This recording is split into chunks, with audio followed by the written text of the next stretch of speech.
Hello, welcome to rings creation. एवढ्या सगळ्या baggy बघून तुम्हाला सगळ्यांना असं वाटत असेल की आम्ही चाललो कुठे. तर आम्ही चाललो नाही कुठे. ॲक्च्युली काय झालेलं, हा व्हिडिओ आहे 2 ते 3 महिन्याआधीचा. म्हणजे जेव्हा आम्ही गोव्याला गेलेलो आणि गोव्यावरून आलो, त्याच्यानंतर 2-3 दिवस रेस्ट केल्यानंतर आम्हाला ब्लॉगसाठी व्हिडिओ बनवायचा होता. पण झालं असं की व्हिडिओसाठी जो मोबाईल आम्ही यूज केला होता तो नेमका हरवला मीन्स घरातच कुठेतरी ठेवला गेला आणि तो खूप शोधला पण सापडलाच नाही. आणि आता लिटरली 15 दिवस आधी तो आम्हाला भेटला. म्हणजे ते पण माऊच्या खेळण्यांमध्ये, तिच्या डॉक्टर किटच्या सुटकेसमध्ये तो भेटला. असा तो लपवलेला तिने की तो सापडत नव्हता आणि फायनली तो सापडला. आणि त्याच्यामुळे मी आता त्याचे पार्टमध्ये ब्लॉग बनवत आहे. कारण की आम्ही 8 ते 10 दिवस कोकण, मालवण, गोवा असं फिरलेलो आणि एकदाच जर ब्लॉग केला तर तो खूप मोठा होईल आणि बघणाऱ्यांना पण कंटाळा येईल. त्याच्यामुळे ते मी पार्ट 1, पार्ट 2 याप्रमाणे करणार आहे. सो प्लीज नक्की बघा. मग सकाळी घरातलं सगळं आवरून चहा नाश्ता करून तरी आम्ही लगभग 11 वाजेला घरातून निघालो. मग थोड्या वेळेला ब्रेक घेत आमचा असा प्रवास सुरू झाला. आणि लकीली आम्हाला रस्त्यामध्ये कुठेच जास्त ट्रॅफिक लागली नाही. त्याच्यामुळे जवळजवळ आम्ही 10 ते 11 तासामध्ये गोव्याला पोचलो. सकाळी 11ला निघालेलो, रात्री 10ला आय थिंक आम्ही पोचलेलो. इथून झाली गोव्याची स्टार्टिंग सुरू. फायनली जी इच्छा होती किती वर्षापासून गोव्याला जाण्याची, ती भावामुळे पूर्ण झाली. त्याने अचानक 2 ते 3 दिवस आधी कॉल केलेला की जायचं का, आणि आमचं एकदम अर्जंटली ठरलं आणि पोचलो बाबा आम्ही गोव्याला. हे बघा सगळीकडे लाईट वगैरे सुरू झाली. पहिले तर आम्ही नॉर्थ गोव्यामध्ये आलेलो. मग नॉर्थ गोव्यामध्ये एंट्री केल्यानंतर बीचेस किती जवळ आहे आणि तिथून रूम किती जवळ आहे हे बघायला सुरुवात केली. मग भेटला आम्हाला रूम भेटला. रूममध्ये गेलो. मस्त मुलं फ्रेश झाले, मुलांबरोबर आम्ही फ्रेश झालो. फ्रेश झाल्यानंतर बघितलं अजून पण टाईम आहे, गोवा अजून जागाच आहे. तर चला मस्त बाहेर जाऊया आणि फिरून येऊया. त्यासाठी मस्त फ्रेश होऊन सगळेजण आम्ही जवळच तो कलंगूट बीच होता तिथे जायला निघालो.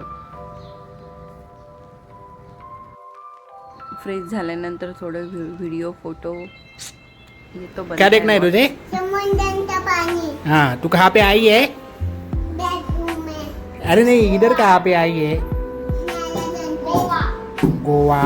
गोवा। हाँ. रूम आणि बीच जवळच असल्यामुळे बीचवरती आम्ही पटकन पोहोचलो. आणि वाव, फायनली गोवा. एंट्री केल्या गोवा नाव आणि तिकडचे लाईट्स वगैरे आणि हे बाकीचं जे केलेलं होतं त्यांनी छान वाव, ते बघून तर असं वाटलं, जो पण निर्णय घेतला मस्त घेतला आणि छान केलं. गोव्याला येऊन जे पण गेलेले नसतील नक्कीच त्यांनी गोव्याला जा आणि गोव्याची नाईट वगैरे सगळं एन्जॉय करा. मस्त बघण्यासारखं आहे सगळं काही.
फायनली गोव्यामधील डे 1 नाईट आमची कंप्लीट झाली आणि निघण्याची इच्छा तर बिलकुल नव्हती.